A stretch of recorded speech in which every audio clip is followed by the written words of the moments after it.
Hey guys, before we jump into today's episode, I kind of want to let you know that there's a bit of a trigger warning. We're going to be discussing dieting, weight loss medication, and our own feelings about our bodies and the bodies that we're seeing on the internet. I want you to think about if you're in the right headspace to consume this media right now, because how you feel is way more important than listening to our podcast. So it's super important to us that if you feel like skipping this one, that's all right. Otherwise, we're excited to talk to you about this very serious issue, and we hope you have a great time.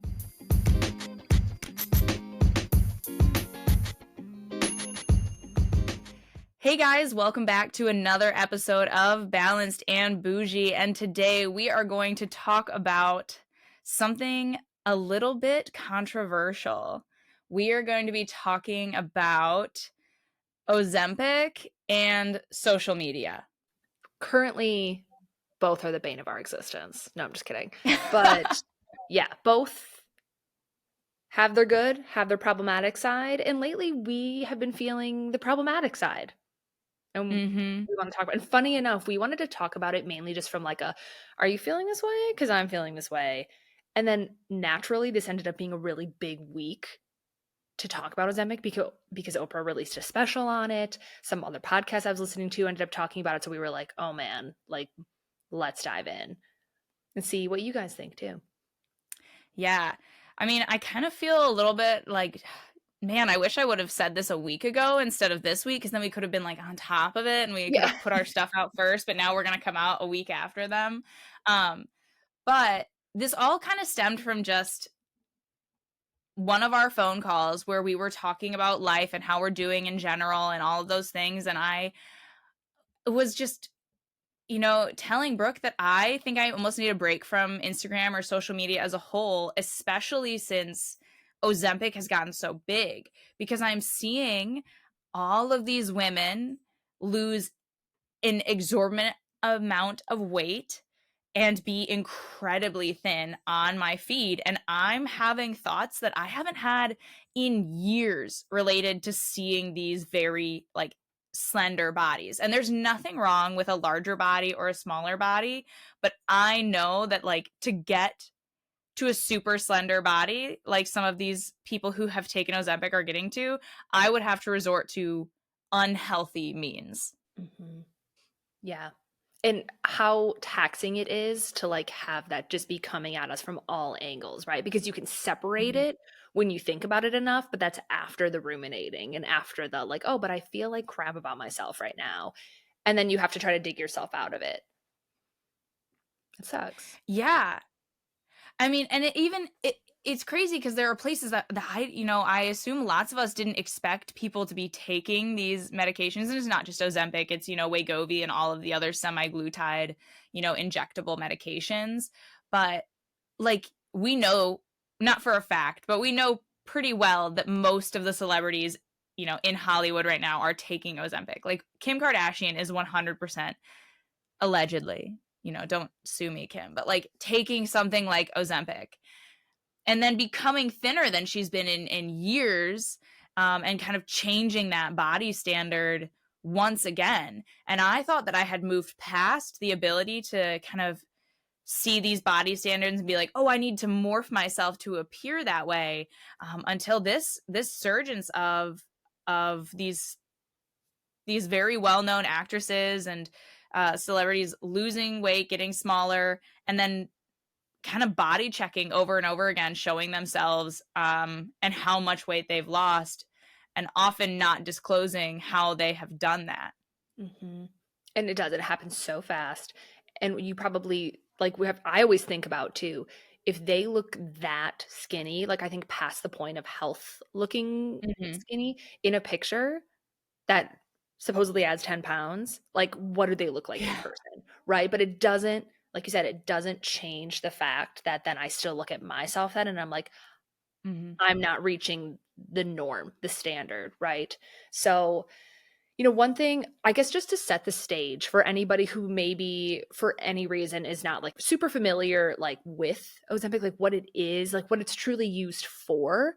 Essentially, they are injectable drugs used for people with like type 2 diabetes or people who are like have obesity things that are like raising their cholesterol levels, their lipid levels, and they're in a really dangerous territory, right? So these medications mimic a hormone in the human body called GLP-1. So your body releases that. Your brain releases it to let you know that like your body knows it's full. It signals that you don't want to eat anymore.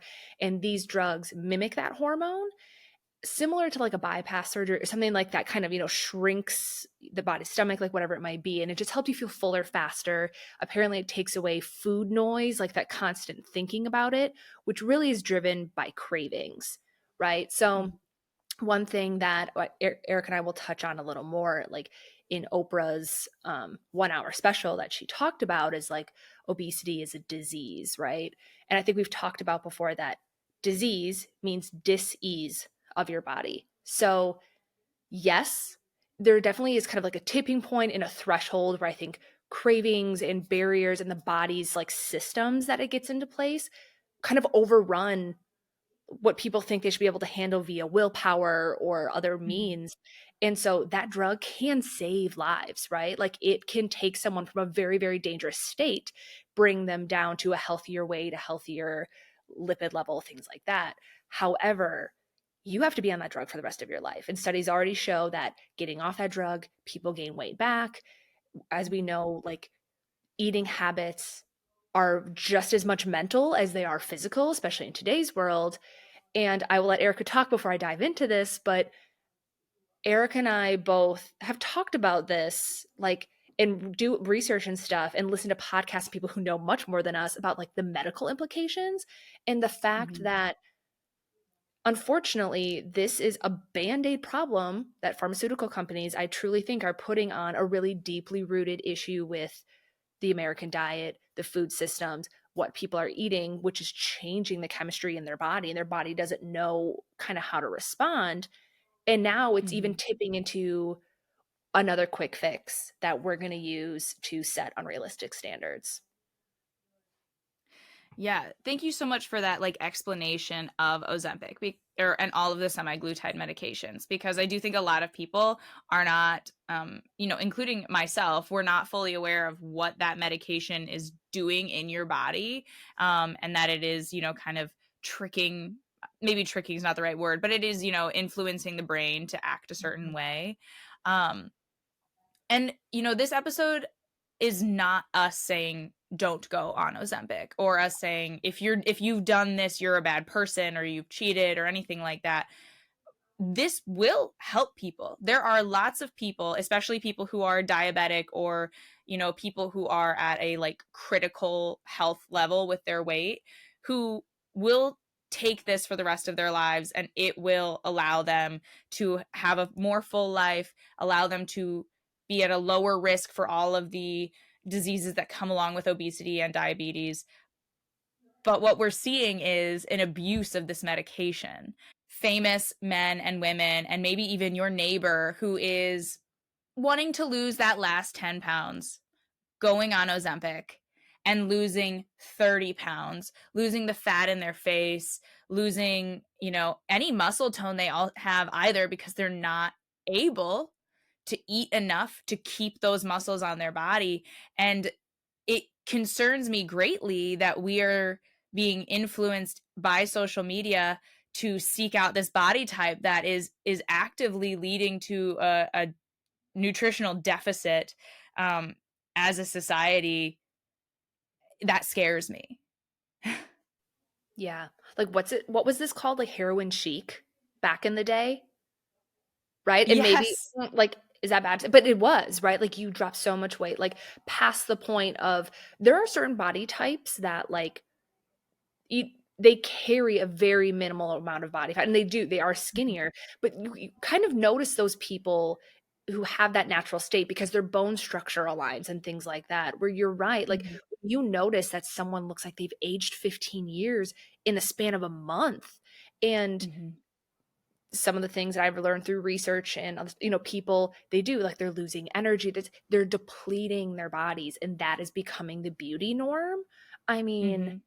my gosh, we go from like injections and implants and fillers to plump everything. And now we're going to like drop all the weight down and we're going to turn into filled, fake, unenergized beings. Like you're gonna walk around like seriously, like if you match society's body like beauty standard right now, you probably have no Mhm. energy. You're critically mineral deficient. You're Mhm. underweight, but you also have like injectables and stuff to make you to fill in those areas. And again, I'm not, if you get lip fillers and stuff, like this is not something against it, right? But like to have this image, you need to combine these two like different camps to meet it, where you drop heavily and then you fill in the places that you don't want to see that. And who can afford to do it? Who should have to do it? And like we're not going to look like humans anymore in real life. It's so hard right now. And so yeah, like tell me, Erica, if you feel comfortable doing so, like because I think you've kind of explained beautifully already, but like what has that feeling been like for you as someone who really drives trying to live a healthy, balanced, kind of like address it at the root of the problem lifestyle? Like what has been coming up for you on social media and in this Ozempic Yeah. craze world? So it's kind of a mix of a couple things because, like, the image, just seeing people who are suddenly so incredibly thin, even if I don't want to attain that, it is starting to kind of make my brain think, oh, if that's what look at all these people complimenting, look at all these people who are excited, look at all of this positive affirmation. It starts tricking your brain or leading your brain into thinking patterns that are like, well, this is what's beautiful, I must also think it's beautiful. Which, was an issue also 6-7 years ago when everybody got a BBL and was trying to achieve large curves with a tiny flat waist, right? These are body standards that are not achievable through diet and exercise. They're achievable through, obviously, now medication, but also different plastic surgeries. But on top of just the imagery influencing how I feel about myself and what I should be looking like, I'm also hearing all of these people talking about, like, oh, well, you wouldn't understand. This makes me not have food noise anymore. And I definitely know what food noise is. I think about food all the time. I remember the big thing that Oprah said, because again, I watched her special last night and it actually made me quite frustrated. She was like, well, during breakfast, I'm thinking about lunch. And then during lunch, I'm thinking about dinner. And I'm like, so am I. And I think a lot of people are. I think it's like a biological drive to seek out food and survive because, before we had a food system that provided us with enough food, we were constantly moving, seeking out food. So that was a very normal, healthy way to function. And now we have to kind of train our brains to exist within the current food system we have. But I feel like my issues are either being diminished as to not being real, because I do have to tell myself not to snack, or not that I don't snack, but trying to keep in mind, like, am I snacking because I'm hungry, or am I snacking because I'm bored and I just want to eat? What kind of foods am I putting in my body? Essentially, the food noise thing is making me wonder, oh, do I need that? Is this something that is wrong with me that I shouldn't have? Is food noise abnormal, a mental health issue I'm struggling with? Do I have some sort of disordered eating or disordered thought practices that cause me to be thinking about food as often as I am? Or is that just something a lot of people experience? And is the answer to this, you know, thinking about food often and food noise, is the answer drugging yourself to not have those thoughts anymore? And I'm not saying no, because I know that I don't have binge eating disorder, and I don't have, I am able to kind of stop myself from eating till I get sick, and those sorts of things. So, this is not a statement to everybody, but should I drug myself to not be thinking about food so that I can lose 20 pounds? Is that the answer that I should be seeking? And then that's kind of what social media is making me feel like it is. Totally. Well, it does even kind of remind me, right? Like medications are helpful in a lot of cases, especially to kickstart things, or some people might have Mm-hmm. to be on the on them long term, but they are not made for every human being to have to be on them long term always. I Mhm. truly don't think. Like, even a lot of times, don't they say if you're on a medication for depression or anxiety, you should also be seeking cognitive behavioral therapy to support it? Like, it's not a one and Mhm. done. And I'm with you that I think it's biological in us. I think our bodies are driven by the nature of the food that we put in our mouths right now because of what's available to us and how it tastes and things. And I'm with you too. I was watching it, my mom was in the background, and we both were like, we also think about food this much. And yeah, and sometimes you do. You're like, like you have to, those questions for ourselves, I think, are so natural. And even like nutritionists and dietitians, like they talk about that food noise, right? It's because Mhm. maybe you grew up like you reward yourself with food, so it's more emotional, or whether happy or sad or stressed or bored, like there's they describe, and they did in the Oprah session too, in the Oprah show, because they brought someone in from like Weight Watchers, and they're like, oh yeah, well, like healthy eating and having a healthy diet plan and diet and exercise is just as important alongside of this pill, but you're gonna have to be on it the rest of your life to keep up. Like, Mhm. no, like, so it's kind of telling, I don't know, I feel like, yes, I think we know better nowadays than to say one needs willpower and this should be completely gone and you should never think about food and you should just only eat what's healthy always. But we're human beings and there are Mhm. layers to this. So I'm with you that it's like, it scares me that, is this going to turn into the norm of, like, I eventually will start to feel like, well, I should be on this because I shouldn't have to struggle with these very normal thoughts and like patterns of discipline and things with myself, if it's fair to use that word.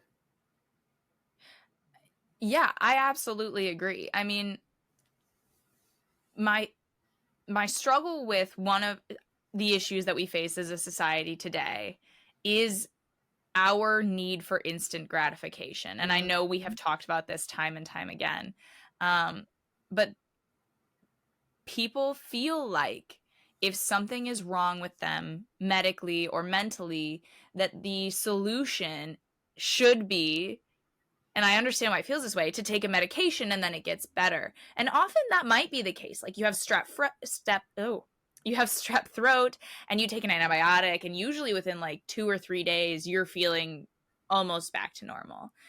Whereas a lot of these other issues, like say depression, for example, there are many things you might need to do to help treat that depression. And medication may be one of them, but it also might be just a piece of a puzzle, or it might be a temporary solution, and it might be forever depending on who you are. But we're not looking at these other pieces like, are you getting enough sleep? Are you unable to sleep because of these factors in your life? What food are you putting in your body, and could that help influence how you're feeling? Because I know for a fact that the way I eat affects me mentally and physically. And Mhm. I understand that it almost sounds like I am like preaching, like eat healthy food, have enough vitamins and minerals, watch your protein, like make sure you're getting enough of these things. But the reason that it feels like I'm preaching is because I like almost feel desperate to help to get people to see how much this changed my life, and how much I want you to be able to have a positive impact on your own life.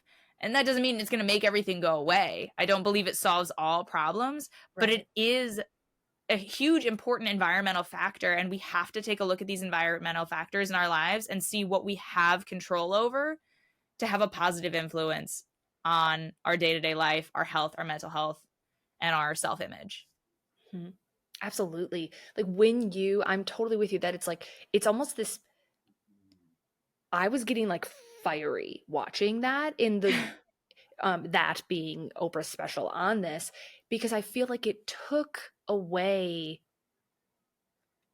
the option for people to approach their health through these means: adjusting your diet, working out more, focusing on sleep, tweaking and making changes and going against the societal grain. And when you are someone who's done that for yourself, like Erica and I, it's like embedded in our value system now, that like, Mhm. we both were really mindful coming in. Like, we don't want to like have any sort of judgment or think that our situation's anybody else's, but we have both felt, not even just weight wise, the Mhm. differences that focusing on that food and paying attention to your body and putting in that time and effort like has made. And to take that away from people and make them reliant on a drug they can't afford, it's like, save it for the people who really need it. But it's now turning into like totally that instant gratification and taking away. Give it a couple years. People are going to feel like shit and they're Mhm. still going to be unhappy because the root of the problem is not being solved. There, and you know what's funny, Erica, just to build on this, I did some Googling because I'm like, okay, I was listening to podcasts and they're like, that GLP-1, your body should be able to produce that naturally. And the individual being interviewed talked a lot about how if we have proper proteins in our body, you get that satiated, like protein is the macronutrient that satiates you the most. But I was like, okay, I'm just going to look up and I'll link it to like what triggers a natural release of GLP-1. Fiber foods, like soluble fiber, and Americans are chronically low in fiber. Mhm. Protein, also, protein is rarely at the base of our meals because it's expensive or, just for various reasons. It's not always like you go to restaurants and like the protein is sometimes you're like, oh, I have an egg. Great. That's 6 grams of protein. That's not going to get you far. Okay. And then the Right. rest of it's all like carbs because it's cheaper. Right. And the third thing I think was it was healthy fats. That's what it was. What are like three major things that America is not getting enough of? Boom, boom, boom. Mhm. Like we're fighting a fight without the tools to win. And they're like, but here you go. Here's the magic golden, I don't know what you golden thing you need in a fight, a sword. I was gonna say an egg, but an egg is not it. But like it's gonna fix all your problems. No, it won't. It's a lie, and it makes me mad that it's being sold as a cure for everybody. And it's slowly trickling down even into the group of like people who don't even really need like feel we need to be on a diet but are trying to maintain a healthy diet, and it's like they're trying to message it as like this is going to help you, this is going to help you reach that peak point. It's not it's not I hate how this has brought out this almost conspiratorial side of my life, but I worry that I'm going to start falling down a rabbit hole, but the other part of me is like, no, I think it's totally true at this point. I'm fully sold. I feel like the food industry and big pharma, they're friends at this point. Like, why would you feed me food that's going to make me feel like crap and make me crave food that makes me feel like crap? Because there is science, tons and tons and tons of research to document that if you're eating something like McDonald's, which I'm not saying don't eat McDonald's, I had it 2 weeks ago after I had a couple drinks, but like it does not make you feel good. It makes you crave more of it, even though you don't even like it, really. The taste isn't even very good. And then you feel like crap. So now what you need to do is take this injection so you eat less of the McDonald's, except for you can still get McDonald's every day. You could still eat this shit food every single day as long as you're taking this injection because you're only going to eat half your chicken nuggets and then you'll and throw away the rest. everybody Yeah, wins. it's great. They We still get to all, we make the just, bad food, profit off the bad food, profit off of you, and your health's going to get worse. So guess what? More medications. Totally. Like, yeah. call us conspiracy theorists right now if you want. But I want to say open your eyes, but like that's really aggressive. Yeah. But kinda. But Right. for real, and I think it goes deeper. It's not just Ozempic, it's a lot of medications, that we're treating these like I think foodborne issues with a medication so that we can keep eating the shit. Mm-hmm. And think about it. Now I'm spending $800 a month to take Ozempic or Wegovy or whatever I'm taking, and then I am also paying more money than is necessary to eat this food that I'm actively addicted to because it is designed to have a drug-like um, dependency. All my money is just going to these two things, and then I don't have the money to be able to invest in nutritional foods or things that could improve my health. Like, maybe I want to buy a better bed that helps me sleep better, or I want to get a membership to a specific gym because it turns out swimming makes my muscles ache less and helps me to fully stretch. But I can't access those things anymore because all my money is going to these two camps. Yep. 100%. And your energy, right? Like in the meantime, Mhm. all the things are going to crumble underneath the surface. And yeah, you will have lost weight, but will you feel good? Will you have lost muscle? There's still going to be unrealistic beauty standards that are going to come out, and then you're going to have to also scrape up more money and Mhm. find a way to meet that. It's dangerous, I think is a proper word to use. And maybe that sounds intense. And again, putting it in context, not dangerous for everybody. There are some people who are in a dangerous zone for their health, a good amount of Americans. Mhm. But shouldn't it be the tool to like help the birdie fly along with all the other things? No, that's not what they want, because then they don't get our money. And then they Mhm. don't keep us locked into this cycle that we're sold. And, I love, and I could just go down the rabbit hole of like the health aspects of this.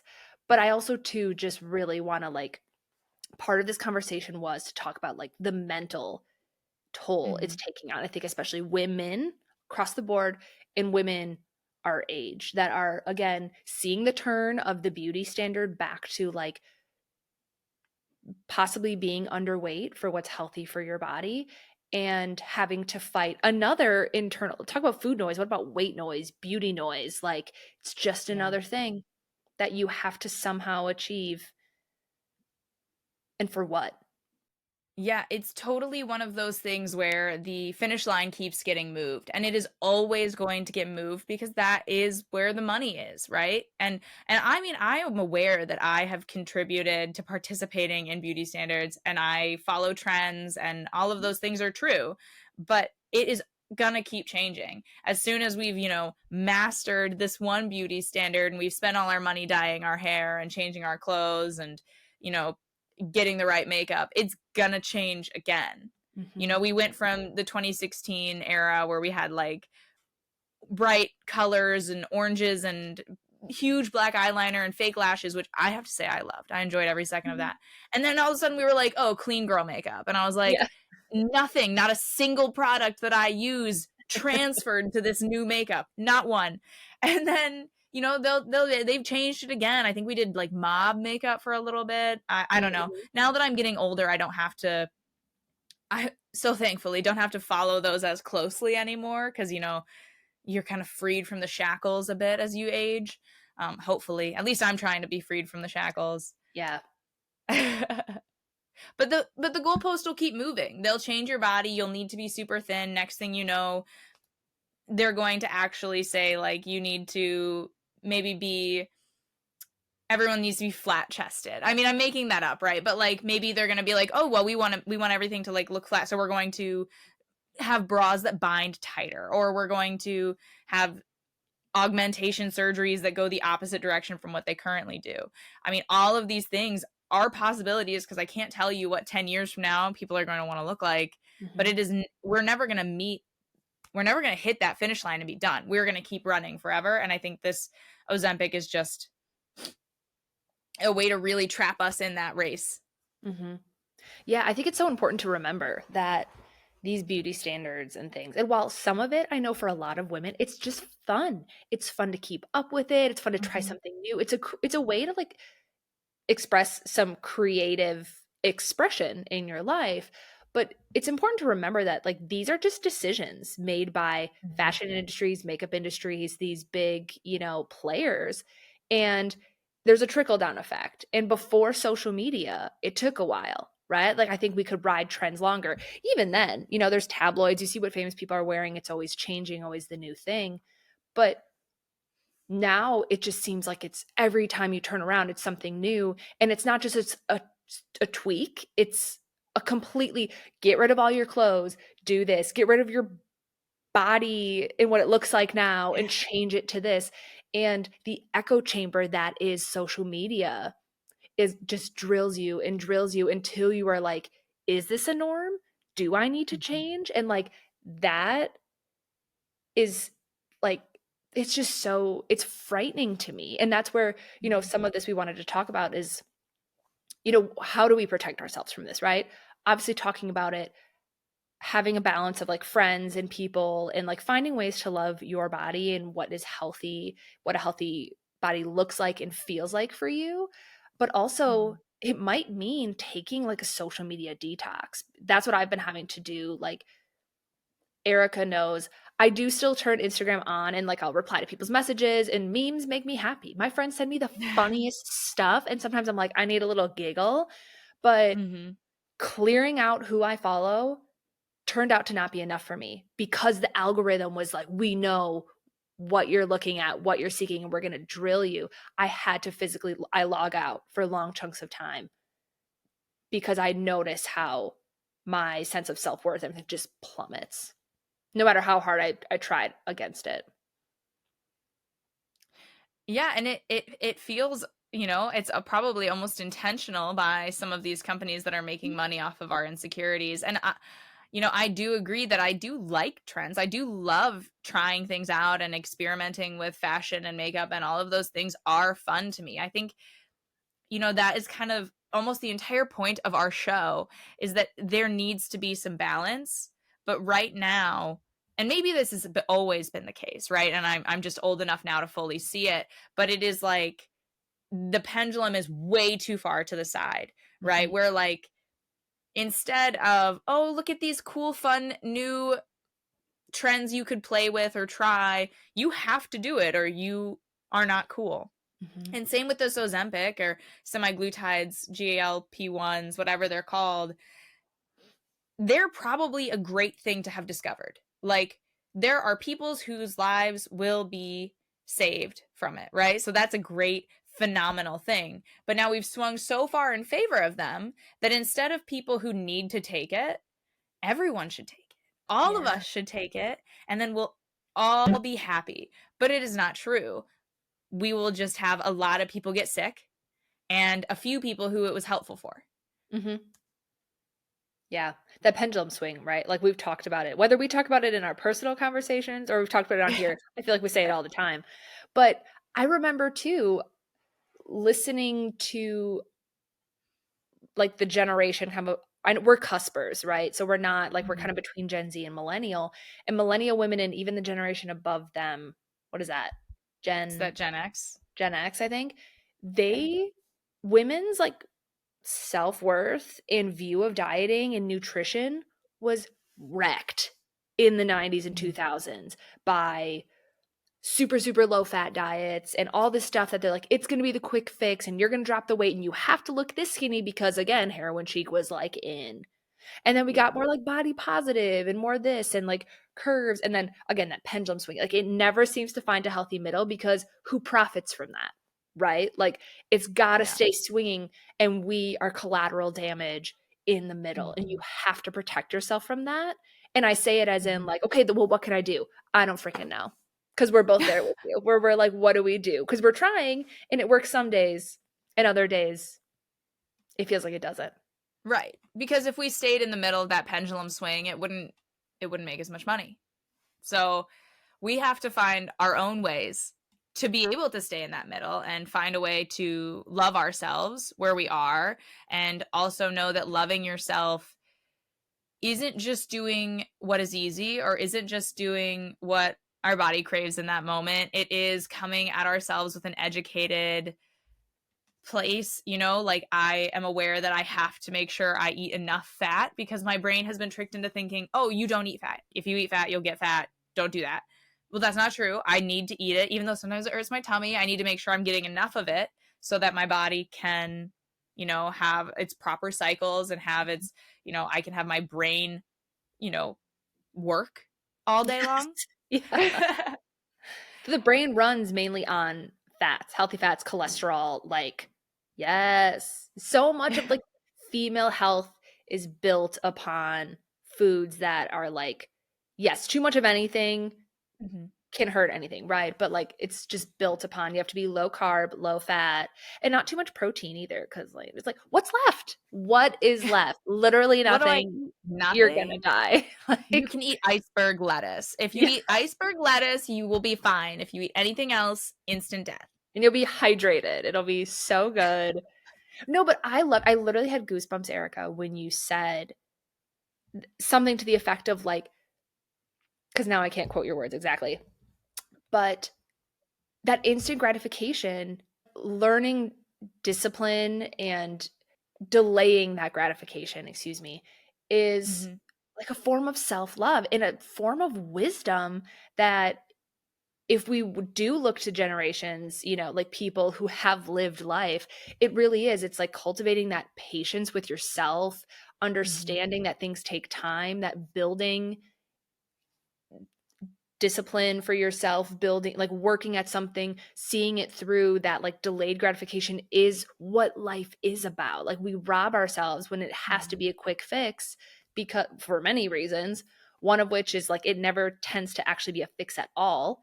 It's also we're trying Mhm. to fix things that are just part of all humans, and like no one's going to fix it completely. And how are you growing? You're Right. not, and you're going to be unhappy when this you get hit by the same things and you're like, I thought it would be different this time around. It's like, no, because you didn't build resilience along the way. You took Mhm. the easy way out. And Right. again, I'm not saying that to make someone feel bad. I do that all the time, and I have to check myself Mhm. all the time. I was like, I want to take the easy way out so bad, and then when life puts me in situations that it's like, you're gonna, like, this is a time to see it through, I'm like, why? But when you do, you're better for it. I agree with you. I agree with you so much. I mean, I I fear that, like, people will hear what I say and think like that I think I'm doing a phenomenal job, because I don't. I think I'm doing the best I can, and Hmm. I'm trying to be a resilient person, and I'm trying to, you know, improve my life every day, and all of those sorts of things. And I do think I have success with it. But what is, the point of anything if it's all always easy? We can't have everything be easy. We all have our own trials to overcome. And yes, some things are going to be really easy for some people, but something else is probably hard for them. And so Hmm. it's really important that when we're evaluating ourselves, you can totally feel bad. Like, you're allowed to feel sad for yourself. You're allowed to feel frustrated and feel like it's unfair, because maybe it is unfair. But we also have to recognize that that does not mean that, like, you get to just skip it. Hmm. Because guess what? It's going to come back around if you do. Yeah. Life has a way of doing that. It's like you didn't learn the lesson. Here it is again. And here it is again until you wake up and you deal with it. And I hope to, I feel like if you guys have are listeners to us on a regular basis, you know that we come from a place of trying our best, but trying to explore and trying to grow in that. And it's never like we see these problems in the world and we're not like, we know how to solve them. Why aren't you kind of on our way of life? No, but there's still, and you guys probably listening have your areas too where you're like, I feel like I know a thing or two about this and something about this feels off. Listen to that. Trust yourself. Like if you're in a space of putting in the work, being willing to grow, give yourself credit that you're taking the harder path. And that's a personal win making that choice alone. But it's not going to be easy. Because it never can be. It's never Nope. easy. Mm-mm. Don't they say nothing worth having comes easy? And I'm like, okay, Yeah. fine. I'm like, but I want it to be So so bad. badly. So bad. Well, so with that, okay, it's not going to be easy.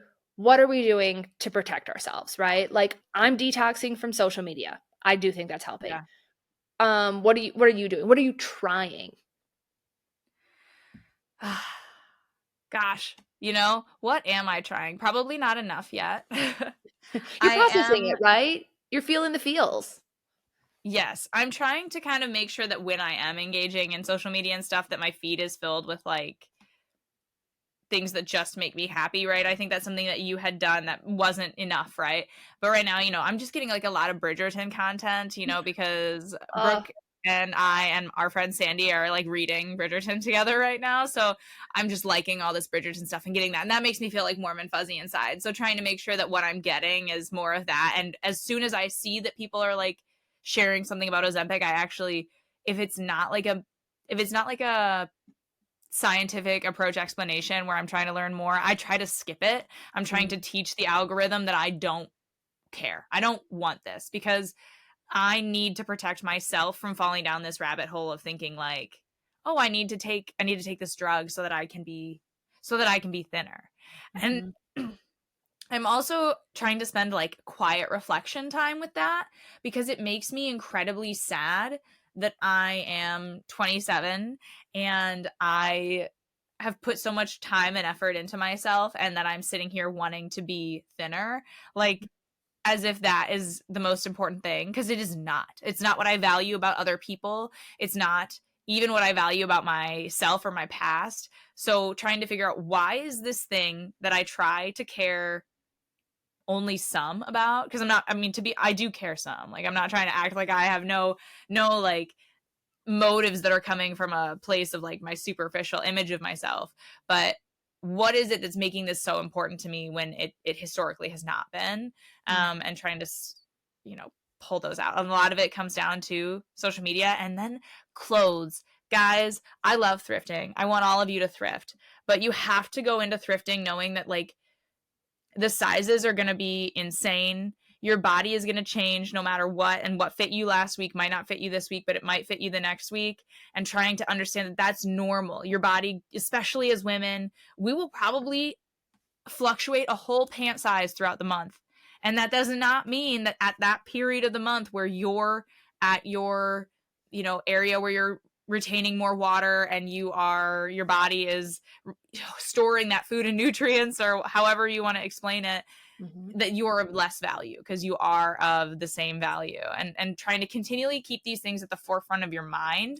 And every time you have one of those negative thoughts, this is what I do. Every time I think like, oh, I should be thinner, which again frustrates me, I'm like, no, I look great. My husband loves me.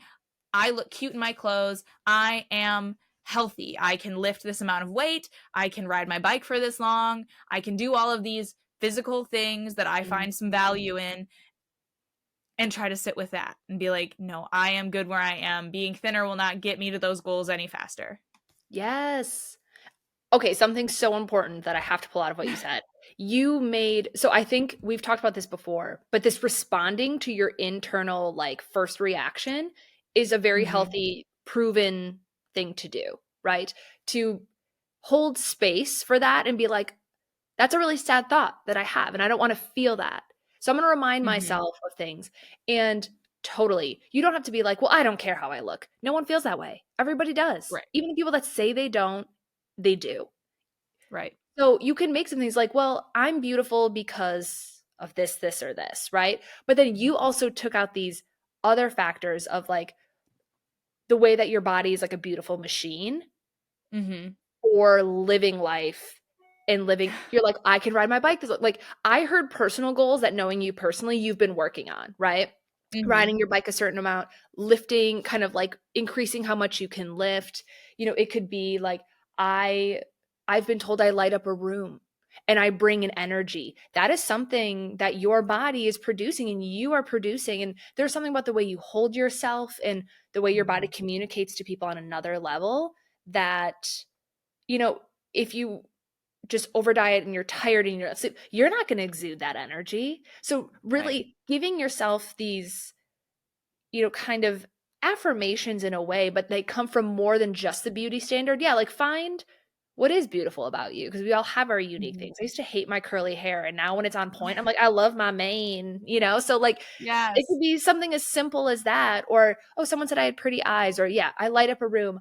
I ran a mile and I Mm-hmm. didn't think I could do that. Like whatever it is, giving Yeah. yourself a broad range of authentic, like don't just say like I know I'm pretty. No, you got to find that like real stuff that resonates with you.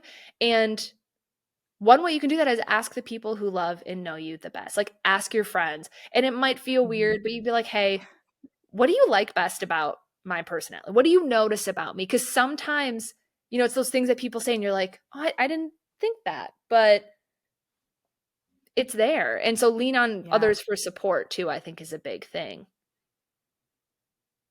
Absolutely. And if you're not ready, because we're not all always ready to be starting to point out like the physical things or attributes that you like about yourself, or physical capabilities that you have, you can always start with, something that you do. Like, maybe I always make this coworker laugh, and I know that they don't Mm, laugh very often at work.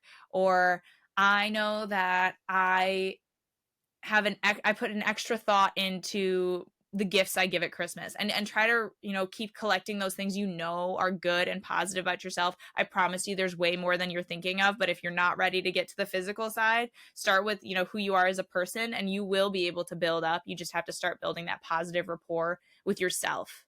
That's huge. Absolutely. Because at the end of the day, Erica even said it earlier. What people are going to remember about you, likely, even if they were described that you were a beautiful person, that more often than not is just your overall being. Like when you Mm-hmm. are a beautiful person, it's because you exude love and yeah, maybe you make people laugh. Maybe you're that loyal friend and you know that you have something special. We all do. So reminding yourself of that on a regular basis too, not only I think helps kind of build some protection from feeling that we have to be just beautifully physical beings to being like, oh no, I'm so much more than this. And again, it's not going to take away all the struggle, Right. but I think it's important for building that resilience ahead of putting yourself, I don't know, out into the world or even scrolling Instagram, and also to check yourself when you realize that you might be plummeting into a place you don't want to be. And in the meantime, you can be mad too, because we get mad. Like, I don't want to Yeah. end on it or dwell on it, but like Erica said, feel the feelings, do it. Yeah. Like, if something hits you weird, don't just be like, oh, I shouldn't feel. Investigate that because we did. We talked. I'm like, Mm-hmm. why am I so fiery about this? And then the more we talked it out, Right. it's like, oh, because this is against something that we feel like empowers us, women, people. Mm-hmm. When you know this about your health and you take control of your health, you're really empowered. And to have this be labeled as a quick fix that everyone should feel guilted into taking, it's upsetting. And so explore those, kind of like Erica said, taking that time to explore, like, why might I be having this reaction? And Mm-hmm. then trying to have the tools in place to support yourself to get out of that, I think is important. Yeah, absolutely. And I know that this is a bit of a left turn for a second, but I've got to take us back, guys. I have a bit of a concern that I just need to share with you. One more thing about Ozempic and semaglutide. Okay. I wrote it down. I saved it because I can feel we're at the end of this and I'm not letting it go. Oprah Winfrey said, and I really like Oprah. I know she can be controversial, but I've really liked her historically, and this was hard for me to see her in this position. She was talking about breakfast now that she's on Ozempic, and she Mm. said something along the lines of, "I still want the oh gosh, what are those things called? The All of a sudden, bagel? it's leaving me." Yeah, okay, thank you. You knew where I was going with this. I still want the bagel, but I might only eat half of it, and I felt like I was dying hearing her say that she eats half a bagel for breakfast. That is not enough. Ladies and gentlemen, that is not enough in any sense of the word. Whether it be enough calorically, that's not what I'm talking about. I don't care how many calories are in that bagel right now. What I care about is the fact that the only piece of nutrition in your body is this starchy bread, which again, I'm not against the bagel. But what you need to do is you need to put peanut butter, banana, you need to have some leafy greens on the side. That bagel is not going to get you through the day. You are not getting the nutrients you need. And even though you're skinny, that's not healthy. And my biggest fear is that people are going to start getting quote unquote skinny, but they're going to be incredibly unhealthy. You Mhm. need more than half a bagel for breakfast. You need something with protein, something with fat, and something with vitamins and minerals. Please, if you take anything away from this, it is love yourself enough to eat food that will keep you going throughout the day. Amen. I so badly want to like nerd out and like digest why that's not working and why having an empty carb breakfast is probably going to spike your glucose and then make you crave more and make it like set your body up. But I will spare you. And if you want to know more, reach out to me because I have resources. I could go down a rabbit hole. But yes, balance the macronutrients, friends. And we've said it before, get enough protein, whatever source it is, vegetarian, whatnot, like you need to balance those meals. A balanced body isn't going to be in starvation mode, sending signals. We need more, more cravings, whatever. Yes.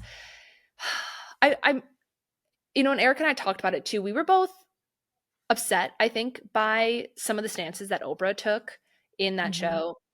I mean, yes, she disclosed that the two people she had on do get money for their research to, on the benefits of Ozempic, but it was a very quick flash on the screen, and she would Mhm. ask, well, what are the negative impacts, and then the person didn't answer it and she never went back to it. So I unfortunately, I sometimes think Oprah is like another level being on this earth sometimes, but I looked at Mhm. that and I was like, even she has personally driven narrow-minded thinking. I'm just gonna say Mhm. it because I just feel like she really didn't stack it with enough of like a big picture. It was more of an empowerment for people who really need it, which Mhm.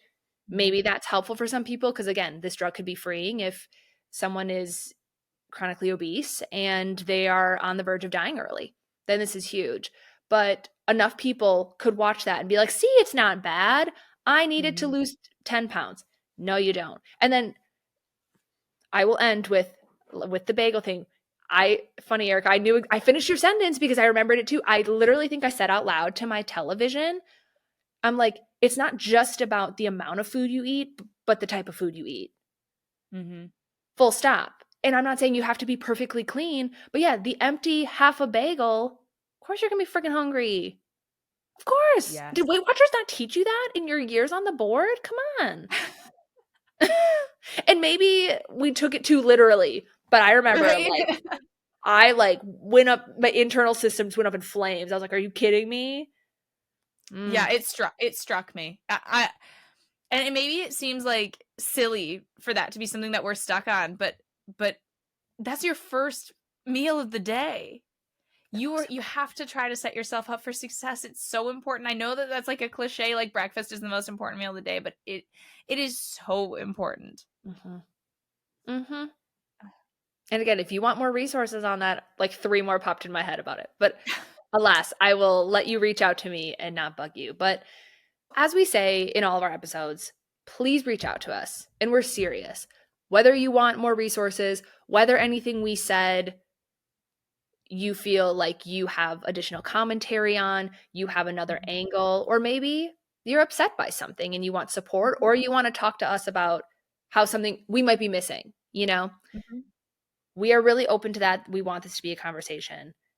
And also, thank you for listening to this because we are very grateful that this is a platform we think we can talk about these because this isn't all like rainbows and unicorns and butterflies and like yeah it's all great and good, like we talk about some heavy stuff and in Mhm. hopes that you will feel seen and validated and connected with if you feel that way too, but just Mhm. know that if you need additional supports, we're here. Absolutely. And just like we, pointed out that the professionals on Oprah were being paid actively by the drug companies that are making the semi-glutide medications. Think about where you're getting your media from. Feel free to Yeah. question, what are our motives? We're trying to come at this from as a understanding, compassionate place as we can, but everybody has their own lens and what's informing them and their decisions right now. So remember that you are in charge of the media you consume, and you should question Oprah, you should question us, and you should make sure that you're, reading up on your own, kind of figuring out what does your heart tell you, what does your brain tell you, what do you truly believe. Erica dropping that wisdom. We're ending it there. Done. See you on the next one, friends. Bye guys. Bye.